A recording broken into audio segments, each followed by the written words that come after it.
Brian Smith here, and welcome to the Dream Path Podcast, where I try to get inside the heads of talented creatives from all over the world. My goal is to demystify and humanize the creative process and make it accessible to everyone. Now let's jump in. Jason Moore, welcome back to the Duocast, brother. I'm glad to be back, Brian. So we're recording here from beautiful Selah, Washington. And it's cold, too. No, it's not that cold, is it? Yeah, it's getting there, man. We're down in the 30s now. You know the snow's coming. I know it. I can feel it. Yeah. Yeah. So what'd you think of Darran Bruce? Guy's a firecracker. Firecracker indeed. Oh, my God. He was pretty knowledgeable about a lot of stuff. And in particular, we talked a lot about copyright law and publishing rights. And I learned a lot from that episode just listening to him. Me too. I didn't realize there were so many steps you had to go through to stream video and music. And yeah, I think it's a great episode for anybody who's in a creative space where you're going to be streaming anything. Right. If you're going to be on Instagram and playing a song, you're like, here's a cover of an Eagles tune or whatever you're doing that is performance based. It's a great episode to listen to because it's like a primer on copyright law. It is, yeah. And licensing. And I'm a lawyer. You know, I didn't have a clue what he was talking about. So I learned a lot. He's not an attorney, but he has a lot of experience in this space. Mm-hmm. And I liked his energy. Oh, it's crazy energy. Yeah, it's kind of like Wolfman Jack, or I don't know what type of energy that guy has, but it's a very kinetic experience to talk to that guy. Oh, yeah. Very enthusiastic about the space that he is in. Definitely very passionate, yes. Another thing that I liked about that episode is that I learned something about a creative space that I had really not a lot of knowledge about before, and that's DJ music or DJ performances. Yeah.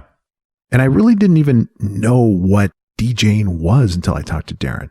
Right. I mean, I kind of did. I looked at his podcast and I understood what a DJ, like go to Vegas and, you see a DJ up on the stage and, you kind of understand what's happening there.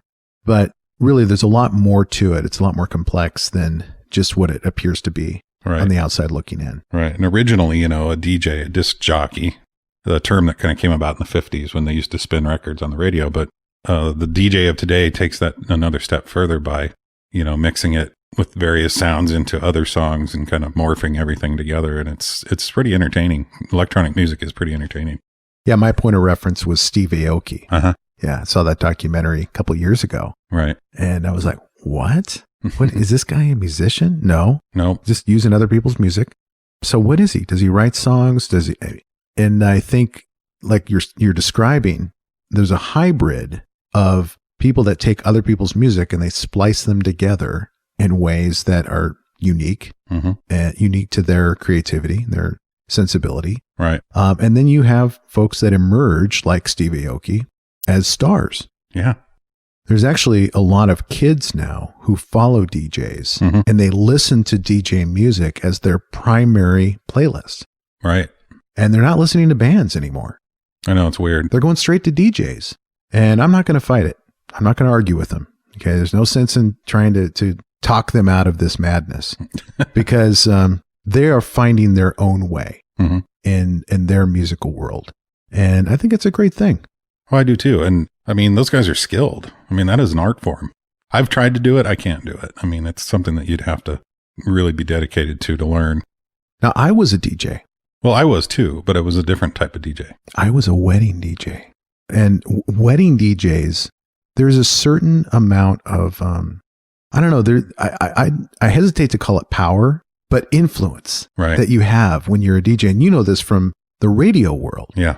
That there's a certain amount of celebrity that you at least perceive is happening there.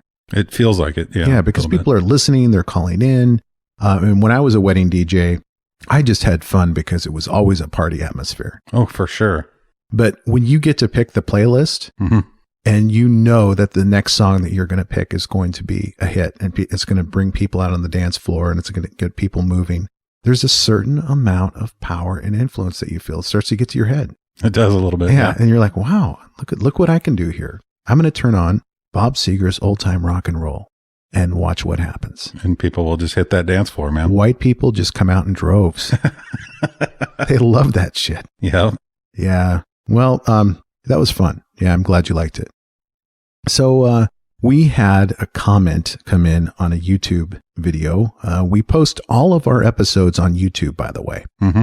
And that's thanks to Jason and his hard work, because not only does Jason edit each of the episodes from an audio standpoint, he puts them into video format in terms of the duocast that we do. Yeah, I make a slideshow. Yeah. Makes a slideshow, puts them up onto YouTube, because that's how some people actually listen to their music and listen to their podcasts is YouTube. And then we have a really great editor out of Argentina named Zio Screen, who usually does our YouTube videos for the interviews, the Zoom videos. But anyway, Jason, you posted our recap of Kylie Rothfield. Yep. Takeaways from the 2020 election, comfort content, chess drama. We were talking about the Queen's Gambit show That's right. on Netflix and everything.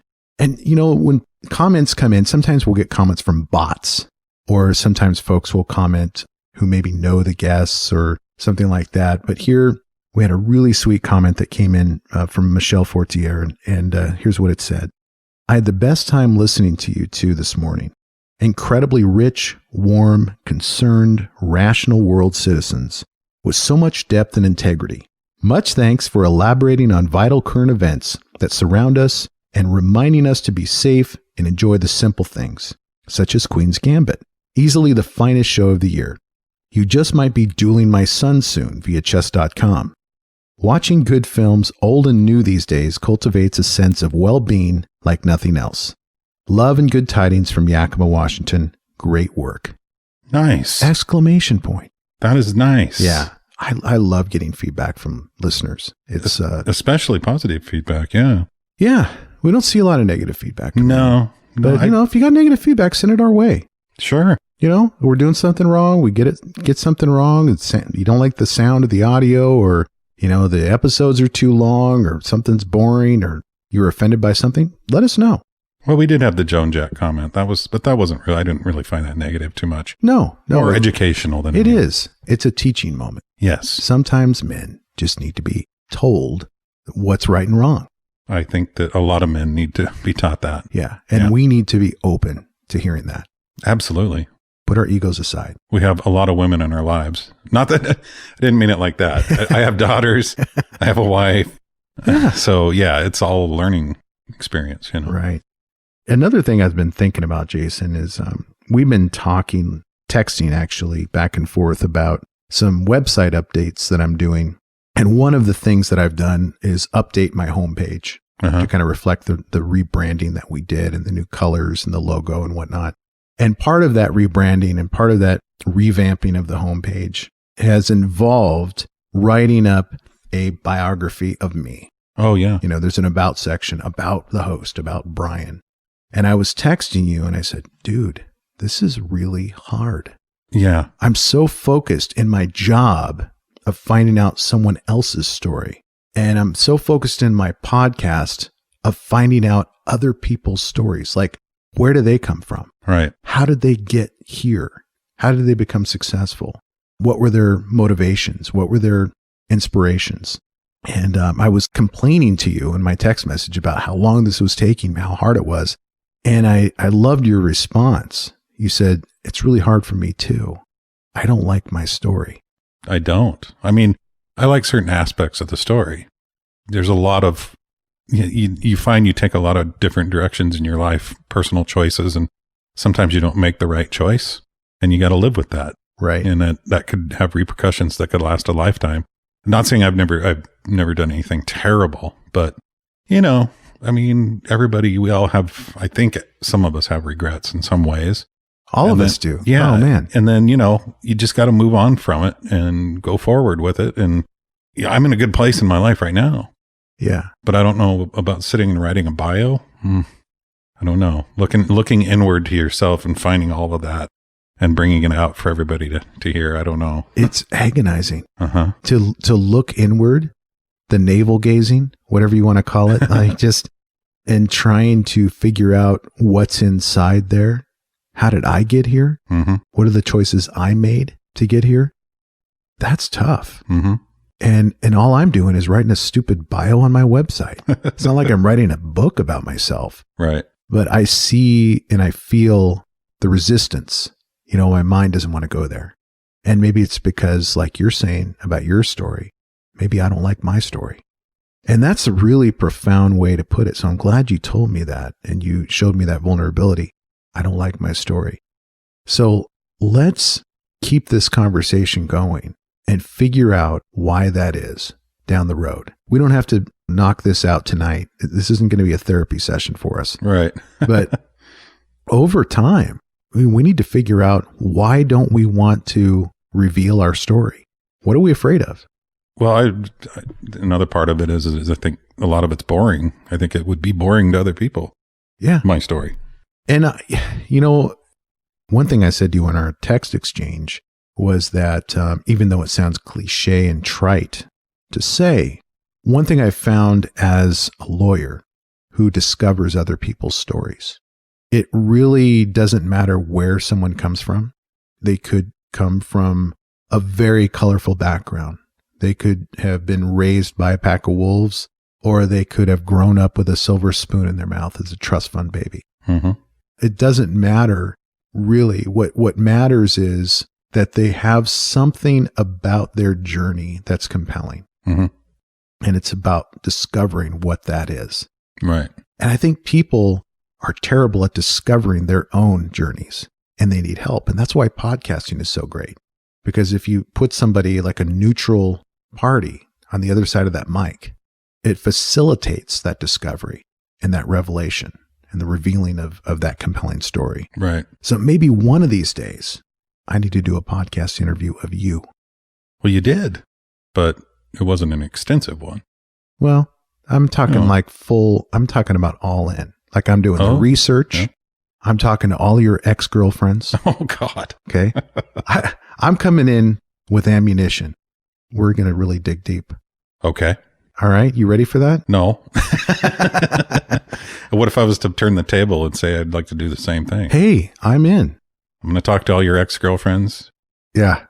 Well, one thing I did before I started this podcast, just as kind of a goof, but you know, some of it was a genuine desire to find the story, is I interviewed my mom. Oh, yeah. And I had 2 sessions with her, and it was about an hour and a half each session. And then there was a 3rd session, and I handled it basically in chapters. So her childhood was chapter 1 through when she met my dad. Chapter 2 was when she met my dad through the time that they got divorced. Chapter 3 was divorce to the present. So I never got to chapter 3, and I need to do that. And I recommend not doing a podcast interview of your parents, but, you know, doing the deep dive, asking those questions and finding out who people really are that are close to you. Yeah. I think that's an important process. And once they're gone, that story's gone.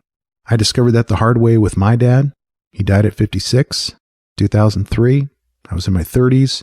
I still feel robbed about it. Your dad died of cancer. Yep. And it was way too soon. Yep. And my guess is that he did not reveal his whole story to you either. Probably not the whole story. I've heard a lot growing up with him and just talking with him. He was, he's really proud of his service in the Army and had a great upbringing here in Sela. Mm-hmm. Was kind of a rowdy kid. So I got to hear some of the stories, but I didn't get too deep into it, Yeah. Not as deep as you probably wanted to go. Exactly. Yeah. Yeah. Then it's too late. It is. Another thing I wanted to talk about before we wrap things up or move on to the what's next section of our duocast was that I recorded an interview that I'm pretty excited about, and I don't think you've had a chance to edit it yet. It's an interview with Sean Durkin.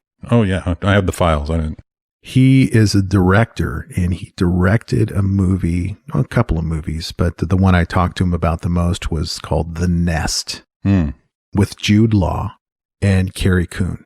Nice. And Carrie Coon is just a lovely actress who you probably haven't heard about much because she does a lot of theater work, and then most of her screen time has been not in like A-list roles in action movies. But she is a great actress.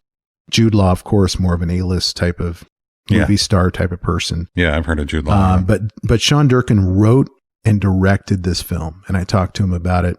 It premiered at Sundance this year. I didn't get a chance to talk to Sean at Sundance. And so I was really excited to be able to chat with him before the movie launched. And it's now available on all streaming platforms. So we're not sure when we're going to launch the Sean Durkin episode, but I'm guessing sometime in late November, more likely early December. Super exciting though, because Sean's just a very humble guy. You would never know that he's this A-list director and that he has this incredible story to tell about how he got to where he's at. So that's going to be a fun one. Another one that I'm actually looking forward to recording, hasn't been recorded yet, but it's been scheduled, is an interview with Naomi Grossman, who played Pepper on American Horror Story. Oh, I love that. Yeah. Yeah, I love that character. And you were telling me the history of that, how it was based upon Schlitzie the Pinhead, which is a real life, basically circus freak. Yeah. He used to travel the world and he wore a dress and had his hair up. He looked basically just like the character Pepper. Right. And of course, you know, people would make fun of him or whatever. And I say that, you know, circus freak, not because I believe that Schlitzie the Pinhead was in fact a circus freak, but that's just the way that they were referring to themselves back in the day, back in the early 1900s, when they would have these sideshows at circuses. Yep. And they would say, come see the freaks. You know, it's a freak show. Yep. Bearded lady. And in fact, that's, I think, one of the season names for American Horror Story is Freak Show. It is, yeah. Right? That's with the bearded lady and the Pepper and yeah. Right. Yep. So I'm going to be interviewing Naomi. Super excited to talk to her because she is a very well-regarded actress outside of American Horror Story. But my kids love American Horror Story. And Yeah. I actually really enjoyed the first couple of seasons of that show. Me too. And then finally, the interview that we have coming up next is with James Healy. Oh, yeah. Television actor and film actor. Man, talk about a filmography. Really impressive guy. Plays a lot of authority figures. Yep. And he's also a retired police officer. That's So right. we talked a lot about that intersection of his, you know, experience with the police, being a police chief in Texas, and how that kind of informs his role choices or, you know, how he gets picked for certain characters. And a neat guy. Really fun conversation with James Healy. And we'll see how much of our political conversation makes it into the episode versus bonus content, because we really did kind of take a digression into politics there. But that was a couple months ago when the political campaign was heating up. Yeah. So the James Healy episode is going to launch on December 9th. Yep. Yeah. So stay tuned for that one. And then finally, I wanted to mention probably the most exciting announcement we have on this duocast is Don McLean. Yeah. Don McLean. Yep. We finally have a launch date for Don McLean. Yep. The 23rd of December. December 23rd, we're going to launch a special Christmas edition interview with Don McLean.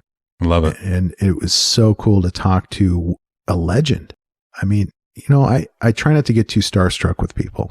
And I find after doing this for, you know, going on 2 years now, I'm becoming less and less of a fanboy. But man, I literally grew up listening to Don McLean songs, learning them on the guitar. They're some of the first songs that I learned as a musician, as a teenager. And so you can't help but just be awestruck by someone like Don McLean. I'm really looking forward to that episode. So that'll be a fun one to launch right around Christmas. Oh, yeah. Awesome. All right, Brother Jason. Well, it's good talking to you on the Duocast, my friend. Well, thanks for inviting me over, Brian. Hey, thank you for listening, and I hope you enjoyed today's episode. If so, I have a favor to ask. Can you go to wherever you listen to podcasts and leave me a review? Your feedback is what keeps this podcast going. You can also check us out on Instagram, Twitter, and Facebook with the handle @DreamPathPod. And as always, go find your dream path.